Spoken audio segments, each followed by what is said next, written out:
कसं निवडलं पीक, काय केलं भरघोस उत्पादनासाठी. प्रगत शेतकऱ्यांचे हे अनुभव जे आहेत त्यांच्या गाठी, आता ते सर्वांना समजतील. त्यांच्या यशाची गाथा ऐकू जाऊन त्यांच्या शेतात. काळी माती निळ पाणी हिरव शिवार. माझं शिवार नव्या जोमात सुनील पाटील यांच्या सोबत. माझं शिवार ग्रीन FM 90.4. माझं शिवार.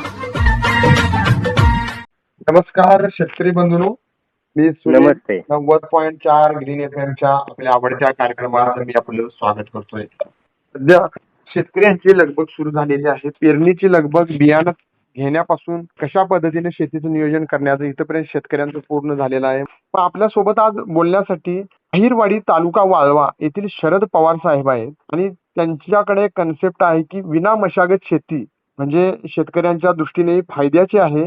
कारण मशागतीसाठी जे जाणारे पैसे आहेत, जे जाणारे आपले श्रम आहे, हे वाचू शकते. आणि यांचा जो कन्सेप्ट आहे, जो विना मशागत शेती, हा कशा पद्धतीने आहे हे आज आपण जाणून घेऊया. आपल्या सोबत बोलण्यासाठी आज शरद पवार साहेब आहेत. पवार साहेब नमस्कार. नमस्ते. नमस्ते, बोला. तुमचा परिचय करून द्या आमच्या शेतकरी बंधूंना. माझं नाव शरद पवार, अहिरवाडी तालुका वाळवा, जिल्हा सांगली. मी गेले 16 वर्ष झालं विना मशागतीची शेती करतोय. शून्य मशागत तंत्र, थोडक्यात SRT पद्धतीने शेती करतोय. प्रतापदादा चिपळूणकर आणि चंद्रशेखर भडसावळे दादा यांच्या मार्गदर्शनाखाली गेली 16 वर्ष झालं ऊस, भुईमूग, सोयाबीन आणि गहू आणि खपली गहू याची शेती गेली 16 वर्ष झाले मी करत आहे. ओके साहेब, तुमच्याकडे सध्या शेती किती आहे आणि सध्या शेतामध्ये कोणकोणती पिके आहेत? टोटल 17 एकर शेती आहे. पैकी खोडवा आहे तो 4 एकर आहे आणि ऊसाची लावण आहे ती 10 एकर आहे आता. आणि नवीन साऱ्या सोयाबीन साठी तयार झालेला आहे शेत आता. हो. आणि या 17 एकर शेतीसाठी कोणतेही पीक घ्या, पाण्याचा स्रोत महत्वाचा आहे. 17 एकर शेतीसाठी पाण्याचा स्रोत काय आहे? पाणी ठिबक 10 एकर वरती आहे. बाकी ठिकाणी जे नदीवरनं जे लिफ्ट इरिगेशन आहे त्या पाटपाण्यावरती असल्यामुळे पाटपाणीच आहे तिथं. पाटपाण्याचंच आहे. तर आता आपलं जे तंत्रज्ञान आहे, SRT शेती शाळा म्हणजे तुम्ही प्रशिक्षण देताय आणि विना मशागत शेती करताय, हे कधीपासून तुम्ही करत आहात? 2010 ला प्रतापदादा चिपळूणकरांच्या मार्गदर्शनाखाली आणि शेखरदादा भडसावळेंच्या मार्गदर्शनाखाली सुरुवात केली. प्रथमतः ऊसाचे लागण आणि खोडवा पीक घेत होतो. आता ऊस, लागण आणि नेडवा अशी 3 पिकं घेतो. नेडवा पीक गेल्यानंतर जे 4थं पीक आहे ते इथभर असं उगवून देतो. त्याच्यावर मेरा 71 किंवा ग्लायफोसेट तणनाशकानं ते तिथंच जागेवरती तणनाशकानं मारून टाकतो आणि आहे या सरीतच सोयाबीनची लागवड करतो. या पद्धतीने शेती करायला लागल्यापासून शेतकरी बंधूंनो मला 16 ते 17 क्विंटलचं उत्पादन मिळालेलं आहे. माझा मजुरीवरचा खर्च, नांगर रोटरवरचा खर्च पूर्णतः म्हणजे टोटल उत्पादन खर्च माझा 0 झालेला आहे. बरं, आता तुम्ही 2010 पासून हे तंत्रज्ञान अवगत केलेलं आहे. आज 2026 सुरू आहे, म्हणजे साधारण 15 ते 16 वर्ष झाले आणि तुमचं उत्पादनही वाढलेलं आहे. तुम्ही मला एक सांगा की ऊस असू द्या किंवा अन्य कोणतंही पीक असू द्या, आता ऊस ज्या वेळेला लागण होते त्यानंतर खोडवा घेतो आणि आपण त्यानंतर नेडवा घेतो. त्यानंतर जमीन म्हणजे घट्ट टणक झालेली असते, म्हणजे आपण फिरून असू द्या किंवा पाणी देऊन फिरून. मग मात्र आपलं जे तंत्रज्ञान आहे ते विना मशागत शेती हे कसं काम करतं? इथं सूक्ष्म जीवाणू कुजणाऱ्या पदार्थावरती वाढत असल्यामुळं, गांडुळांसारखी निर्मिती इथं झाल्यामुळं ही विना मशागतीची शेती म्हणता येणार नाही. ही निरंतर मशागतीची 24 तास इथं मशागत जीवाणू आपले करत आहेत. त्यामुळे जमीन अशी टणक वगैरे होणे हा प्रकार राहिलेला नाही. शेतकऱ्यांनी परंपरागत शेती सोडून देऊन विना मशागतीच्या शेतीकडे आज वळणं खूप गरजेचं आहे. आजचे जे तुम्ही जो विषय मांडला किंवा आवर्षण प्रवण वर्ष आहे ह्या वर्षी, अशा परिस्थितीत आपली शेती आपल्याला खूप मोठा हातभार लावून जाते. मग पवार साहेब मला सांगा की आता तुम्ही विना मशागत शेती करताय, आतापर्यंत तुम्ही विना मशागत शेतीची कोणकोणती पिके घेतलेली आहेत आणि मशागत तुम्ही कधीच करणार नाही का? कसं आलटून पालटून शेती करताना शेतकरी नांगरतात किंवा रोटावेटरनं तरी मशागत केली जाते. मात्र आपलं हे तंत्रज्ञान आहे ती विना मशागत शेती आता गेली 16 वर्ष झालं अविंतर आहे. ही सक्सेस कसं पद्धतीने झालं? आता ऊसाचा खोडवा गेला किंवा नेडवा गेल्यानंतर त्यावरती ग्लायसेल मारलं की आहे ह्यात वरंब्यावरती सोयाबीनचं पीक घेऊ शकतोय आपण. दोन्ही बाजूला घेऊ शकतोय. वरंब्यावरती एक सिंगल लाईन घेऊ शकतोय. भुईमुगाचं पीक घेऊ शकतोय आपण. त्यानंतर त्यामध्ये ज्वारीचं पीक घेऊ शकतोय, गव्हाचं पीक घेऊ शकतोय आहे ह्या सरीवरती. त्यासाठी रोटावेटर फिरवण्याची गरज नाही, कोणत्याही प्रकारची मशागत करण्याची गरज नाही. हँड पुश सीडर आहे, सीडर टोकन मशीन आहे, यामध्ये टोकून होतंय, योग्य बियाणं पडतंय, योग्य अंतरावरती पडतंय आणि आपल्याला सेंद्रिय पदार्थाची पातळी वाढल्यामुळे दिवसेंदिवस लोकांचा उत्पादन खर्च वाढत चाललाय आणि उत्पादन खर्चाबरोबर सेंद्रिय पदार्थाचा ऱ्हास होत चाललाय.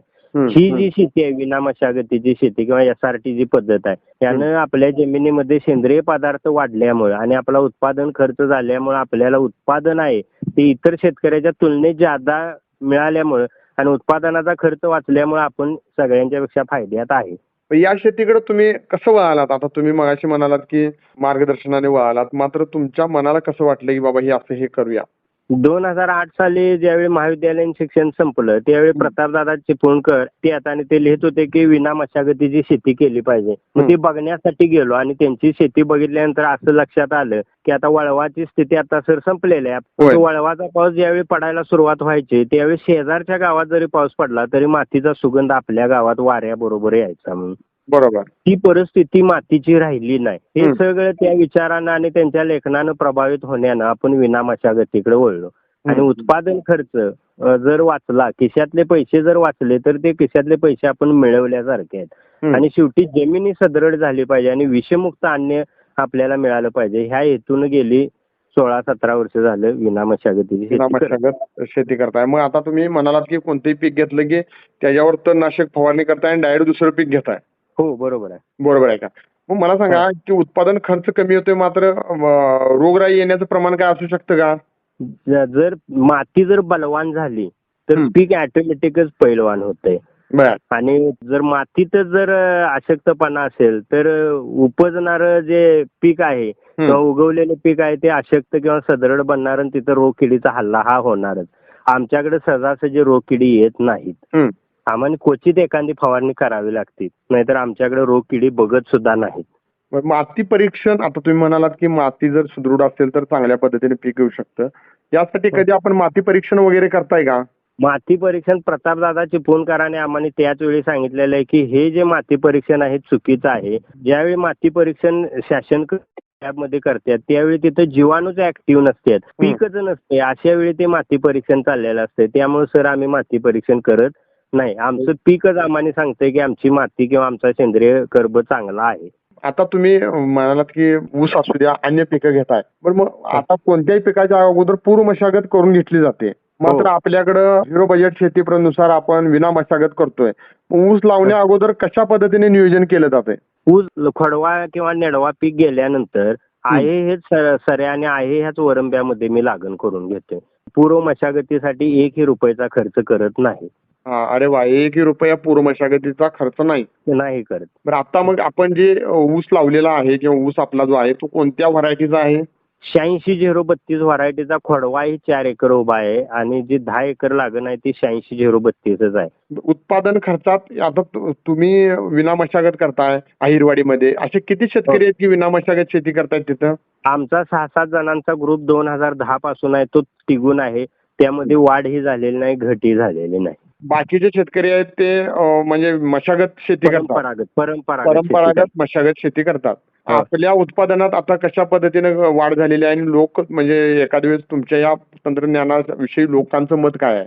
आता लोक परंपरागत तंत्र सर सोडायला तयार नाही. ते लोक आम्हाला सुद्धा, आम्ही ज्यावेळी वेगळा मार्ग स्वीकारला विना मशागतीचा किंवा SRTचा, त्यावेळी लोक आम्हाला सुद्धा आमच्याकडे बघण्याचा दृष्टिकोन लोकांचा वेगळा होता आणि आहेही. परंतु आता हजारो शेतकरी ह्या तंत्राकडे जोडलेले आहेत.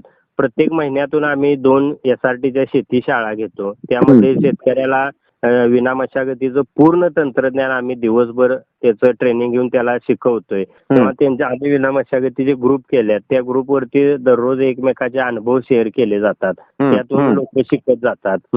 आता आमच्या गावामध्ये वाढ झाली नाही, याचं कारण काय असं तुम्हाला म्हणायचं असेल तर लोकांचा बघण्याचा दृष्टिकोन अजून परंपरागत शेती सोडून लोक इकडे वळायच्या मार्गावरती नाहीत. आता ते कधी वळतील तर आता जी उत्पादनाची पातळी जी तुम्ही सांगितली तर ह्या वर्षी फडव्यासारखं पीक ज्यावेळी फेब्रुवारीमध्ये कारखाना बंद झाला तुटून गेलं त्यावेळी 20-22 टनाचं अवरेज मिळालं. परंतु आम्हाला सहजलीच 60-65 टनाचं अवरेज मिळालं. पाऊस ज्यादा येवो, पाऊस कमी येवो, आमच्या अवरेज मध्ये कधीही घट, उत्पादनामध्ये कधीही घट झालेली नाही. आता तुम्ही म्हणालात की 5 ते 6 जणांचा तुमचा ग्रुप आहे आणि शेतकरी परंपरागत शेती सोडण्यास तयार नाहीत. नाही. त्यासाठी तुम्ही त्यांच्या अवेअरनेस म्हणून काय कार्य करताय? आम्ही आता सध्या कुणीही जिल्ह्याच्या कानाकोपऱ्यात कुणीही बोलवून दे, तर मी शून्य मशागतीची शेती करतोय, SRT पद्धतीने शेती करतोय, तुम्ही मला मार्गदर्शन करायला माझ्या शेतावर येतील का, अगदी विनामूल्य आम्ही जाऊन तिथपर्यंत त्याला मार्गदर्शन करतो. अगदी तासगावचा पूर्व भाग असेल, शिराळा तालुका असेल किंवा कोल्हापूर जिल्ह्यातला आमच्या जिल्ह्याला लागूनची गावं असतील, तिथपर्यंत जाऊन आम्ही मार्गदर्शन केलेलं आहे. ज्या वेळेला तुम्ही साहेब मार्गदर्शन करताय, पण पहिल्यांदा अजून पारंपरिक शेती सोडायला शेतकरी तयार नाहीत. शेतकऱ्यांच्या मध्ये काय बदल होत आहे का? काय वाटतं आपणास? नाही, आता खूप बदल झालेला आहे.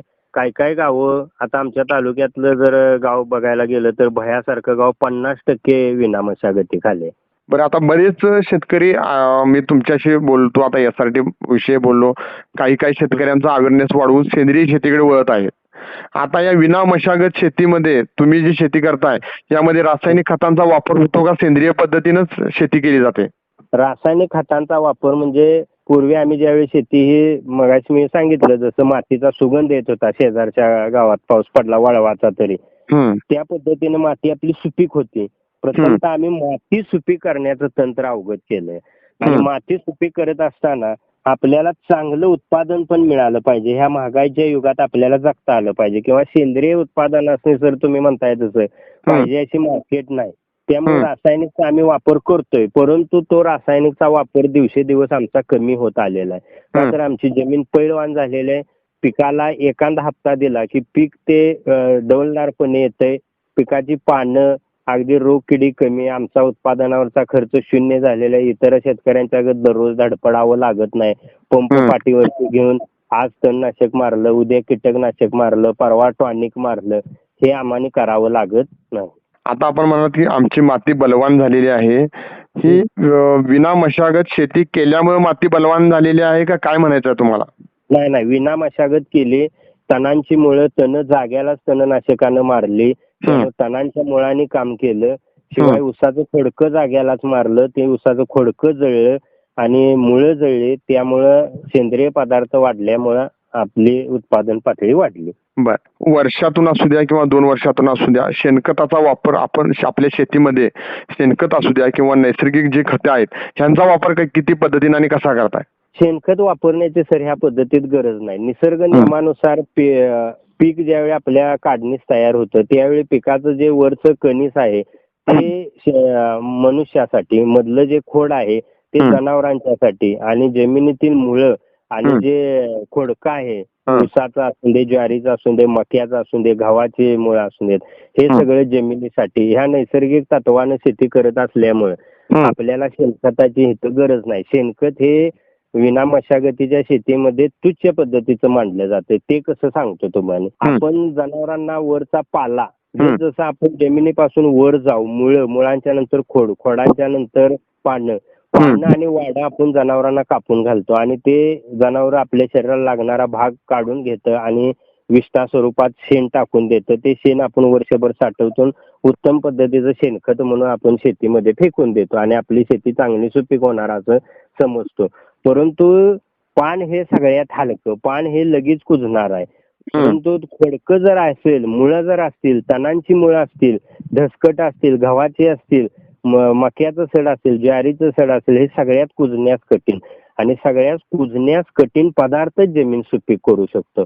त्यामुळे शेणखत वापरण्याची शून्य मशागतीत किंवा SRT मध्ये फारशी गरज आहे असं काय नाही. बर, या पद्धतीमध्ये समजा वार्षिक पिकं असतील म्हणजे द्राक्ष असेल, डाळिंब असेल, आंबा असेल, चिक्कू असेल, ही पिकं या मशागतीमध्ये कशा पद्धतीने घेतली जातात? आता जो मधला पट्टा आहे त्या पट्ट्यामध्ये तुम्ही तण वाढवू शकताय, परंतु तण कुठेपर्यंत वाढवायचे की त्याची मुख्य पिकाबरोबर स्पर्धा झाली नाही पाहिजे इथपर्यंत वाढवायची आणि ती तणनाशकानं तशीच जाग्यावरती मारून त्याचा तिथंच वापर करून घेतात. तण हे आपले शत्रू नाहीत, तण हे आपले मित्र आहेत. त्याचा मित्रासारखा वापर आपण करून घ्यायचा, त्याला योग्य प्रमाणात वाढवून द्यायचा आहे. फार पण हिरवी ठेवायची नाहीत आणि फार पण जून होऊन द्यायचे नाही. मुख्य पिकाबरोबरचं अन्न किंवा पाणी शोषण स्पर्धा होईल असं वाढवायचे नाहीत. ती योग्य वाढवायची. त्यांचं निर्मूलन आणि नियंत्रण, निर्मूलन न करताना त्याचं नियंत्रण करायचं. निर्मूलन करणे म्हणजे मनुष्य सांगून ते भांगलणे, ढुसलून काढणे आणि रस्त्यावरती फेकून देणे. त्यावेळी त्याचा मित्रासारखा आपण वापर करून घ्यायचा. म्हणजे तुमच्या या पद्धतीमध्ये भांगलन करायची नाही. नाही नाही नाही. बर. मजुरीवरचा खर्च आहे तो पूर्णतः शून्य करायचा आहे. तणांचा मित्र म्हणूनच वापर करायचा आहे. त्याचं निर्मूलन आणि नियंत्रणापैकी त्याचं योग्य पद्धतीने नियंत्रण करायचं आहे. आणि जे आता परंपरागत शेती करतात सर, ते निर्मूलन करण्याचा प्रयत्न करतात. त्यांनी निर्मूलन आतापर्यंत झालेलं नाही. पुढे चालत गेलं की पाठीमागून तण येत आहेत. बरोबर आहे. आता तुम्ही निर्मूलन करण्यासाठी तणनाशकाचा वापर करताय. वारंवार विविध कंपन्यांची तणनाशक मारल्यामुळे जमिनीचा काय म्हणजे नुकसान होऊ शकतं का? आता बरोबर आहे, तुमचा प्रश्न अगदी योग्य आहे. जर जीवाणू मरत असतील असं जर सगळ्यांचं मत असेल किंवा त्यांचं हे बरोबरही असू शकेल त्यांचं मत, तर नैसर्गिकरित्या जीवाणूंची एक पिढी दर 25 मिनिटाला जन्माला येते आणि मरूनही जाते. हे चक्र दिवस रात्र चालू आहे म्हणून. बर. तर ते कुणी आपण थांबवू शकत नाही. मग आपण तणनाशक किती वेळ वर्षातून वापरू प्रत्येक शेतकरी?